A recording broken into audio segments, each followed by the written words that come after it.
জাপায় ভাঙন, আনিস হাওলাদার ও চুন্নুকে বাদ দিলেন জিএম কাদের, শামীম পাটোয়ারি নতুন মহাসচিব।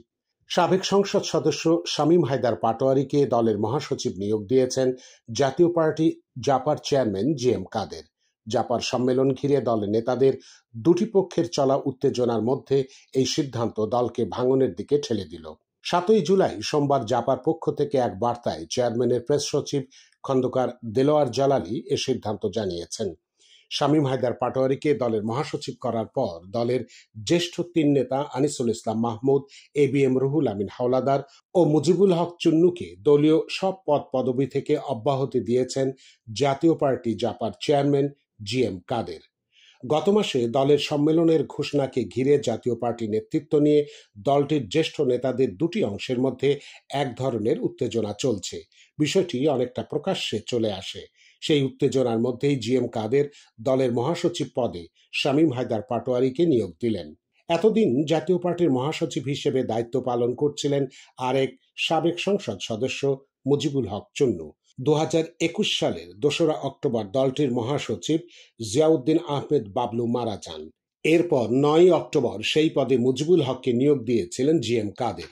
এখন দলের জ্যেষ্ঠ নেতাদের দুই পক্ষে উত্তেজনার মধ্যে তাঁর জায়গায় শামীম হায়দার পাটোয়ারিকে আনলেন জিএম কাদের। এদিকে অব্যাহতি পাওয়ার কিছুক্ষণ আগে জাতীয় পার্টির দুই জ্যেষ্ঠ নেতা আনিসুল ইসলাম মাহমুদ ও রুহুল আমিন হাওলাদার বর্তমান মহাসচিব মোহাম্মদ মুজিবুল হক চুন্নুকে বাদ দিয়ে শামীম হায়দার পাটোয়ারিকে মহাসচিব পদে নিয়োগের বিরোধিতা করে বিবৃতি দেন।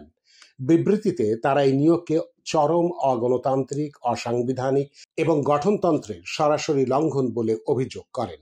জাতীয় পার্টির জ্যেষ্ঠ এই দুই নেতা বলেন, এটি এক ব্যক্তিকেন্দ্রিক স্বেচ্ছাচারিতার বহিঃপ্রকাশ যা পার্টির অস্তিত্বকে হুমকির মুখে ফেলেছে। বিবৃতিতে এই দুই নেতা বলেন, বীর মুক্তিযোদ্ধা মোহাম্মদ মুজিবুল হকই জাতীয় পার্টির বৈধ ও সম্মানিত মহাসচিব। ঘোষিত কাউন্সিলের আগে চেয়ারম্যানের একক সিদ্ধান্তে কোনো নিয়োগ বা বহিষ্কার কার্যকর নয়।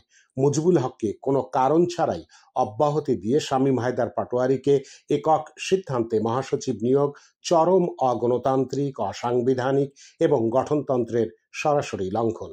আনিসুল ইসলাম মাহমুদ ও রুহুল আমিন হাওলাদার বিবৃতিতে আরও বলেন, জাতীয় পার্টির প্রেসিডিয়ামের সিদ্ধান্ত মোতাবেক ইতোমধ্যে জাতীয় কাউন্সিল ঘোষিত হয়েছে।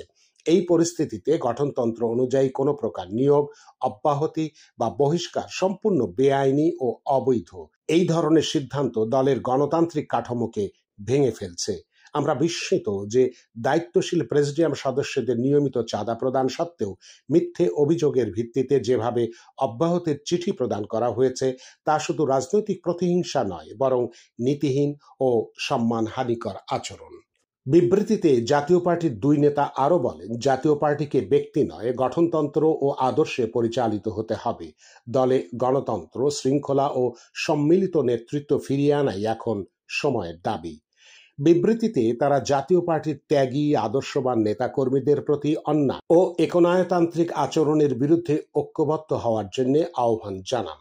মুজিবুল হককে মহাসচিবের পদ থেকে অব্যাহতি দেওয়ার 1 ঘন্টার মাথায় 3 নেতাকে একসঙ্গে অব্যাহতির সিদ্ধান্ত জানিয়ে জাতীয় পার্টির কেন্দ্রীয় দপ্তর থেকে পাঠানো বিজ্ঞপ্তিতে বলা হয়, পার্টির গত 25শে জুনের মতবিনিময় সভায় জেলা, মহানগর কমিটির সভাপতি, সাধারণ সম্পাদকেরা, senior co chairman Anisul Islam Mahmud, co chairman ABM Ruhul Amin Howlader ও মুজিবুল হক চুন্নুর বিরুদ্ধে দলীয় শৃঙ্খলা ভঙ্গের অভিযোগ আনে এবং শাস্তিমূলক ব্যবস্থা গ্রহণের দাবি জানায়। 28শে জুন দলের প্রেসিডিয়াম সদস্যদের সভায় শৃঙ্খলা ভঙ্গের অভিযোগে ওই 3 নেতাকে সব পদ পদবি থেকে অব্যাহতি দেওয়ার সিদ্ধান্ত গৃহীত হয়। এ অবস্থায় পার্টির চেয়ারম্যান, গঠনতন্ত্রের ক্ষমতা বলে senior co chairman Anisul Islam Mahmud, co chairman ABM Ruhul Amin Howlader ও মহাসচিব মোহাম্মদ মুজিবুল হককে অব্যাহতি দিয়েছেন। এই সিদ্ধান্ত ইতোমধ্যে কার্যকর করা হয়েছে বলে বিজ্ঞপ্তিতে উল্লেখ করা হয়। গত 28শে জুন বাংলাদেশ চীন মৈত্রী সম্মেলন কেন্দ্রে জাতীয় পার্টির সম্মেলন হওয়ার কথা ছিল। সম্মেলনের জন্য মিলনায়তন না পাওয়ার কথা উল্লেখ করে 16ই জুন জিএম কাদের সম্মেলন স্থগিত করেন। কিন্তু দলের দুই কো চেয়ারম্যান আনিসুল ইসলাম মাহমুদ ও রুহুল আমিন হাওলাদারের নেতৃত্বে জ্যেষ্ঠ নেতাদের একটি অংশ আগের ঘোষিত তারিখেই সম্মেলন করার ঘোষণা দেন, যদিও পরে তাঁরা সেই সিদ্ধান্ত থেকে সরে এসেছেন।